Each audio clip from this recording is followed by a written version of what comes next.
खुलुमबाय रायजो राजा नोंथांमोन दिनै गोबावनि उनाव नेट बन्द जानायनि थाखाय आं भिडिअ आपल'ड होनो हायाखै दिनै नेटआ खुलिबाय जोंनि बे चिरां आरो क'क्राझार बे मोननै डिस्ट्रिक्टआव बन्द खालामना होनाय जादोंमोन दिनै खुलिबाय आरो खुलिनाय लोगो लोगो आं दिनै मोनसे गोनां भिडिअ लानानै नोंथांमोननि गेजेराव आं डिसकासन खालामनानै फैफिनबाय रायजो राजा नोंथांमोन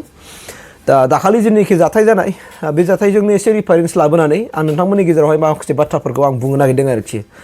थारमाने आं जाहैबाय मा जोंनि माखासे बर'फोरखौ लाजिनो ओंखारदों थारमाने आं लाजिनाय मोनदों आरो मानि सायाव लाजिदों आरो माबोरै आं बेखौनो नोंथांमोनजों रायलायगोन थारमाने माने जेनोखि दाखालि घटना जाना थांबाय बेथ' जोबोद मोनसे जोंनि थाखाय माने दुखुनांथाव जाथाय होननानै बुंनांसिगोन जाय जाथाया जानो नाङामोन आरो बे जाथाया जानानै थांबाय खारन बे जोंनिनो हा बे जोंनि बिटिसिनि हा थारमाने जोंनि बर'निनो हा जोंनि बर'नि बिर जोहोलाव जोहोलावजोफोरनि थैजोंनो माने दाजानाय बे जोंनि बिटिसि आरो जों बे जोंनि बिटिआरआ आरो जोंनि सिथ्लायावनो दिनै गुबुना दिनै हाबनानै जोंखौसो आरो बेफोरबायदि सै खालामनाय नासयनाय गादबनाय बेफोरबायदि थासारिया दिनैनि थारिखआव गोदान नङा आरो जायफोरनो दिनै बुंनो थाङोबा जायफोरनाखि आसामनि बासिन्दा नङा बिथांमोनानो दिनै हाबनानै जुदि आरो जोंखौ जोंनि सिथ्लायावनो ज' जबरदस्ति हाबनानै थानानै न' बां लुनानै थानानै आरो जुदि जबरदस्ति हाबनानै जुदि जोंखौसो जुदि गादबनाय जोंखौसो बुथारनाय जोंनि सायावसो आक्रमण खालामनाय बेफोर बोरै दा बिनि सायाव माने आं लुबैयो आरोखि जोंनि दैदेनगिरि गासैबो मानव गिदिर सारमोनहाबो बिनि सायाव मोजां मोनसे इनिसिएटिभ लानांगौ स्ट्रं मोनसे बाथ्राफोरखौ बुंनांगौ जोङो अब्लानो बिथांमोनाबो एसे बिथांमोननि गोसोआव साननाय फैगोन गिनाय फैगोन आरो बुजिनाय फैगोन जुदि जों बुङाब्ला जोंनि दैदेनगिरिफ्रा जुदि रावबो बुङाब्ला बावहाय जोंनि थाखायसो साननांगौ जानानै फैयो आरोखि दा बेजों लोगोसे गमामायैनो जुदि दाखालिनि घटनाया न' दाउट जुदि जामारबायानोमोननो बारा जामारबायानोमोननो बिथांमोना जोंखौ जेनेबा जोंनि बर'फोरनि हयथ' न' बांखौ सावबायमोनानो अब्ला जों बे समाव मा खालामगौमोन दे जोंनि आखायाव मा दं ना सोरनिबा आखायाव बाथुल दं ना सोरनिबा न'खराव सिखा गंसे दङ ना सोरनिबा माने न'खरावहाय बोदला दं मा दं जों मा खालामगोन दे जों बोरै रैखा खालामगौमोन दे दा बेनिखायनो आंनि नैबे भिडिअनि गेजेरजों आं बेखौसो जों खावलायनो नागिरदों जोंनि बर'फोरनि गेजेराव दाङाबाजि जानाया 96निफ्राय लानानै दिनै 2025 सिमाव जों मा जाबोखो आरो बिनिफ्राय जोंनि बर'फ्रा दिनैसिम मा सोलोंखो आरो जों बेसेबां सांग्रां दिनैसिमबो जोंनि मानसिफ्रा सांग्राङानो गैया दा बेनिखायनो जोंथ' मावखाया जों बर'फोरा बिराद अनसुलाखा जोङो माने बेबायदि हाया जे जों सोरखौबा डाइरेक्ट बेफोरबायदि बुथारनाय मानाय जों बेफोरबायदिखौ जों जिबनावबो हाखाया आरो जोङो मावनोनो नाङा बाथ्राया जाहैबाय मा बिथांमोना जुदि जोंनि न' बांफोरखौ जों सावनो जुदि फैयोब्ला बिथांमोना जुदि फैयो अब्ला जों मारै होबथागोन जों बबेजों होबथागोन जों होबथानोना जों गिनानै खारनो जोंथ' खारगोनसो आरो खारामालाय जों बोरैथो थाबाय थानो हानो खारन जोंनि आखायाव अस्त्र गैया अस्त्र मानि मा जोंनि आखायाव ना बाथुल दं ना सिखा दं ना मा दाबा दं मा दं जेबो गैया जोंनि आखायाव दा बेनिफ्राय आं बेखौसो खावलायनो नागिरदों जोंनि गासैबो बर' न'खरफोराव एकदमबारे गामियाव आं खावलायगोन आरोखि हयथ' बाथुल हयथ' नङाबा बोरला थाथारनांगोन आरोखि बे जाहैबाय मा जों सोरखौबा बुथारनो सोरखौबा गावथारनो थाखाय नङा अनलि फर सेफटिनि थाखाय जुदि जोंखौ सोरबा सुथुरा आक्रमण खालामनो नागिरोब्ला जों होबथानो हानाय जानांगोनथ' हयथ' सोरनिबा आखायाव बोरला थानानै गंब्रै गंबाबाबो थिर थानांगोन हो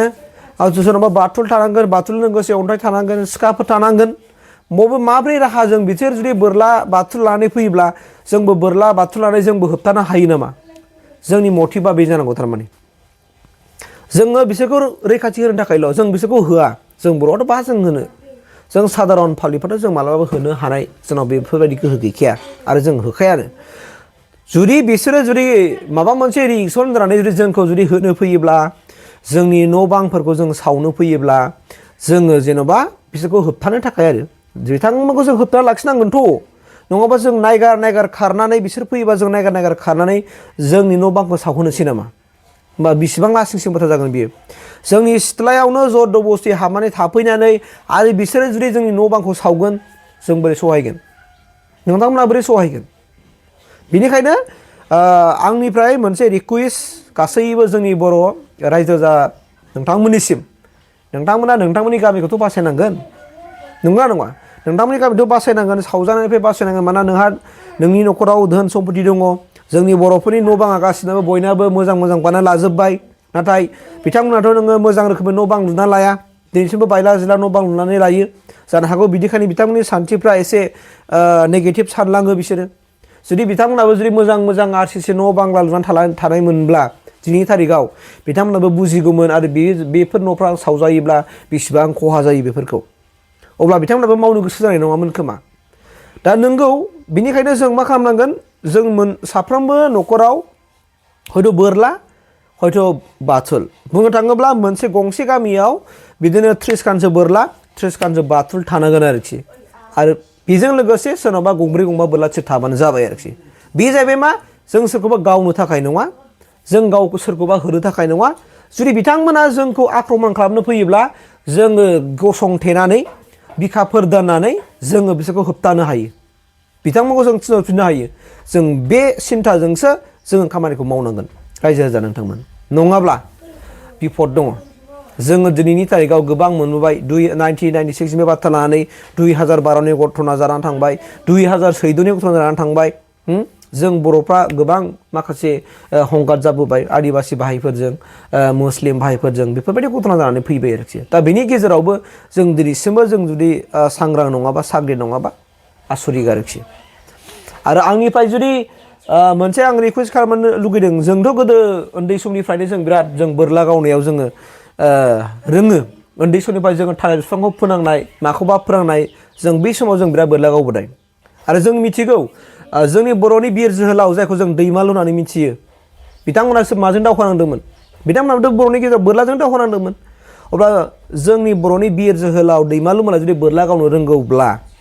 दिनैनि जोलैनि बर'फ्रा बोरला गावनो मानो रोङा बाथुल गावनो मानो रोङा बोरला गावनो मानो रोङा बोरला बानायनानै लानो मानो रोङा बे जोंनि थाखाय एसे लाजिथाव आरो सोंख्रायजाथाव आरोखि जोंहा जुदि बोरला गावनाय रेस दङब्ला जों खोनादोंमोन गोदोनि समाव बै गाम्बारि सिख्लामोन टेमफाख्रिमोन सोमदोन जोहोलावमोन दैमालुमोन बिथांमोना गामिनि सेंग्राफोरखौ सिख्लाफोरखौ ज' लानानै बेफोरबायदिनो बोरला गावनो फोरोङोमोन सिखा सिबनाय फोरोङोमोन दाहाल थुंग्रि सिबनाय फोरोङोमोन दा बेफोरबायदिनो जोंबोथ' जोंनि बर' मानसिफ्रा जे जोंनि सिगांनि आगुनि जुदि बिर जोहोलावफ्रा जुदि बोरला गावनो रोङोब्ला जों मानो रोङा जों रोंनांगोन आरो जों सोलोंनांगोन ओंखायनो हायोबा जों मा खालामनांगोन प्रत्येक बोसोराव जों बैसागु फैयोब्ला फेस्टिभेलाव जों लाफानो हायो जे बोरला गावनाय आरो जों बाहाय मोनसे टारगेट होनानै फोनांनाय बेजों लोगोसे जों बान्था राननाय बान्था होनाय बायदि जों बेफोरबायदि हाबाफारिखौ जों लाफानो हागोन होननानै आं सानो आरोखि अब्ला बेफोरबायदिजों जोंनि इयुथ्सफ्राबो लासै लासैनो बोरला गावनो सोलोंगोन आरो बिथांमोननि नोजोरफ्राबो थिग जागोन जों एक्सपार्ट जालांगोन थारमाने खिन्थु जोंनि थांखिया जाहैबाय मा जों सोरखौबा गावनो थाखाय नङा जों सोरखौबा बुथारनो थाखाय नङा माब्लानि समाव जुदि सुथुरा जोंखौ गाग्लोबनो फैयोब्ला जों सुथुरनिफ्राय जों रैखाथि होनांगोनथ' गावनि गामिखौ गावनि बिदा फंबायखौ गावनि बिमा बिफाखौथ' जों रैखाथि होनांगोनथ' स' बिनि थाखाय जोङो जेरावबो आखा फाखा जानाया मोजां होननानै आं सानो आरोखि ओंखायनो आंनिफ्राय रिकुवेस्ट खालामबाय जे दिनैनि तारिखावहाय जोङो खुनु रावजोंबो जों सुथुरता जानो नाङा गुबुन हारि माहारिफोरजों जों सुथुरता जानो नाङा जुदि बिथांमोनासो जुदि एमब्राब्रायैनो जुदि बेयाव थानानै जुदि जोंखौ नायनो बानानै जुदि आरो जोंनि सायाव जुदि उतपात खालामनो नागिरोब्ला जोङो बिसोरखौ रैखाथि होनो थाखाय जों बिसोरखौ होबथानो थाखाय जों बिसोरखौ दबथायनो थाखायल' जोंनि आखायाव बे बोरलाफ्रा थानांगौ आरो बे बाथुलफ्रा थानांगौ होननानै आं सानो आरोखि आं एसे बर' हिसाबै आरो जों उन्दैनिफ्रायनो जोङो बे दावराव जों लोगो मोनबोनाय हिसाबै आं बेखौनो खावलायगोन मानोना आं दिनै लाजिनो ओंखारदों गोबां गामियावहाय दिनैसिम बिथांमोना फन हरो सोंहरो माबोरै दं बिथांमोना होनदों डिउटि थादों आं सोंहरदों डिउटिखौ मानो थाखाय थादों डिउटिखौ जे बिथांमोना बेमा डिउटि थाबाय बिसोर जुदि न' सावनो फैयोबा खारनानै खारदो होननो थाखायसो बिथांमोना डिउटि थादोंनो बिसोर फैयोब्ला बिसोरखौ होबथानो हानाय जेबो गोहो गैया बिसोरनाव बाथुल दङ ना बोरला दङ ना सिखा दं जेबो गैया अब्ला बे डिउटि थानाया ओंथि गोनां ना ओंथि गैयि बेलाय जुदि जों बिसोरखौ रैखाथि होनो हायाब्ला जों बिसोरखौ जे जायगायाव नुहुरदों बेहायनो जों बिसोरखौ लाखिनानै दोननो हायाबा मा जोङो खालि जों गावनि बिसि फिसायाव खारनो थिननो थाखाय डिउटि थादोंबा बोरै जानांगौ बेलाय बेथ' मिनिंलेस जेबो ओंथि गैया बाहाय थ' बिनिखायनो जोंनि मानसिफ्रा जा हायो माने जोङो लासैब्लाबो जेनेबा एसे एनैब्लाबो जों गावनि गामिखौ रैखाथि होनो थाखाय सुथुरनि आखाइनिफ्राय रैखाथि होनो थाखाय जोङो हयथ' बोरला हयथ' बाथुल नोंथांमोननि गामियाव थाथारनांगोन आरो बोरलाबो थानांगोन बाथुलबो थानांगोन आरोखि